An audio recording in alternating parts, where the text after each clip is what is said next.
নমস্কাৰ বন্ধুসকল, মই হিৰেণ। আজি এই ভিডিঅ'টোৰ উদ্দেশ্য হৈছে এই 2024 বৰ্ষৰ জুন মাহটোত বৃশ্চিক ৰাশিৰ ব্যক্তিসকলৰ কেনেদৰে পাৰ হ'ব আৰু ইয়াৰ সম্পূৰ্ণ ফলাফল আপোনালোকৰ আগত এই ভিডিঅ'টোৰ জৰিয়তে আগবঢ়াইছোঁ। প্ৰথমে মোৰ চেনেলটো আপোনালোকে ছাবস্ক্ৰাইব কৰি ল'ব, যাতে মোৰ পিছৰ ভিডিঅ'বিলাক আপোনালোকে সহজে লাভ কৰিব পাৰে। লগতে মোৰ ভিডিঅ' যদি ভাল লাগে তেন্তে লাইক আৰু শ্বেয়াৰ কৰিব, কমেণ্ট কৰি আপোনালোকৰ মনোভাৱ প্ৰকাশ কৰিব। এতিয়া মূল বিষয়লৈ। বৃশ্চিক ৰাশি ব্যক্তিসকলৰ এই 2024 বৰ্ষৰ জুন মাহটোত এওঁলোকৰ পাৰিবাৰিক জীৱনৰ ক্ষেত্ৰত এনেধৰণৰ।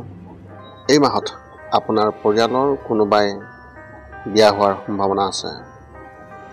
এই সময়ছোৱাত ঘৰতে কিবা এটা সৰু সৰু অনুষ্ঠান হোৱাৰ সম্ভাৱনা অত্যন্ত প্ৰবল, কিন্তু যিকোনো অনুষ্ঠানৰ বাবে বেছি মানুহক নিমন্ত্ৰণ কৰাটো আপোনালোকে পৰিহাৰ কৰক, নহ'লে আপোনাৰ আৰু আপোনাৰ পৰিয়ালৰ বাবে অশুভ হ'ব।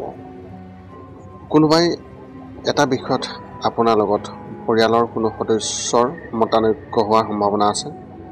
গতিকে এনে সময়ত নিজৰ বয়োজ্যেষ্ঠসকলৰ পৰা পৰামৰ্শ লওক আৰু তেতিয়াহে যিকোনো সিদ্ধান্ত আপুনি লওক।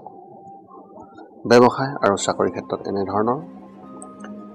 ব্যৱসায়ৰ দৃষ্টিকোণৰ পৰা এই মাহত আপোনাৰ বাবে নতুন নতুন সুযোগ আহিব, কিন্তু আপুনি সজাগ হোৱাটো প্ৰয়োজন।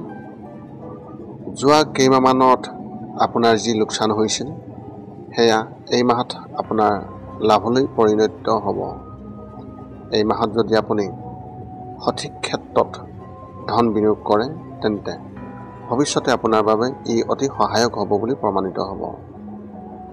চৰকাৰী বিষয়াসকলে এই মাহত নিজৰ চহৰৰ পৰা আঁতৰত কাম কৰিবলৈ যাবলগীয়া হ'ব পাৰে, বা তেওঁলোকৰ বদলি হ'ব পাৰে। এনে সময়ত ভ্ৰমণৰ সময়ত সৰ্বোচ্চ সাৱধান হ'ব আৰু সজাগ হ'ব। ব্যক্তিগত খণ্ডত কাম কৰি থকা ব্যক্তিসকলৰ ক্ষেত্ৰত এই মাহত সহকৰ্মীসকলৰ পৰা সম্পূৰ্ণ সহায় লাভ কৰিব আৰু সকলো কামতে আগবাঢ়ি যাব পাৰিব। শিক্ষা আৰু কেৰিয়াৰ ক্ষেত্ৰত এনেধৰণৰ। এই মাহত স্কুলত পঢ়ি থকা ছাত্ৰ ছাত্ৰীসকলে হয়তো শিক্ষকৰ পৰা কিবা এটা সন্দৰ্ভত অলপ গালি শুনিবলগীয়া হ'ব পাৰে, যাৰ ফলত তেওঁলোকে হতাশ অনুভৱ কৰিব।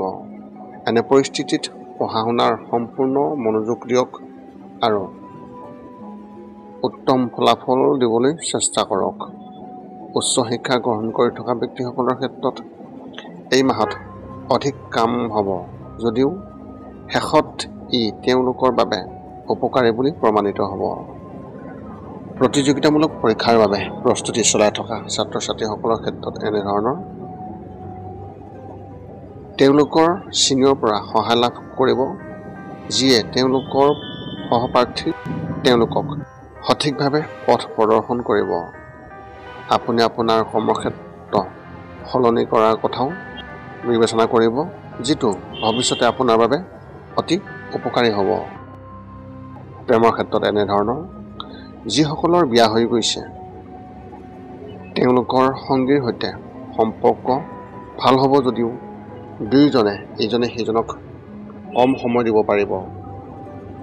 ইজনে সিজনৰ পৰা আঁতৰি থকাৰ বাবে হতাশাৰ সৃষ্টি হ'ব, যদিও পাৰস্পৰিক বুজাবুজিয়ে সম্পৰ্ক আৰু অধিক মজবুত কৰিব। সম্পৰ্কত বাস কৰি থকা ব্যক্তিসকলৰ ক্ষেত্ৰত এই মাহত নিজৰ সংগীৰ প্ৰতি মোহ ভংগ হ'ব পাৰে। বিবাহৰ বাবে অপেক্ষা কৰি থকা ব্যক্তিসকলৰ ক্ষেত্ৰত এই মাহত ভাল জীৱন সংগী বিচাৰি পাব। গতিকে নিজকে অতি উত্তেজিত কৰাৰ পৰা বিৰত থাকক আৰু তেওঁলোকৰ লগত সৰলভাৱে কথা পাতক। স্বাস্থ্যৰ ক্ষেত্ৰত এনেধৰণৰ। শাৰীৰিকভাৱে এই মাহটো আপোনাৰ বাবে খুবেই ভাল হ'ব আৰু কোনো বেমাৰ নাথাকিব, কিন্তু মানসিকভাৱে আপুনি কিবা এটা চিন্তাত পৰিব।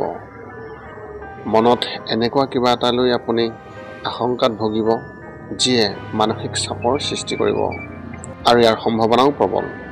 এনে পৰিস্থিতিত যোগাসনক দৈনন্দিন জীৱনত অন্তৰ্ভুক্ত কৰক।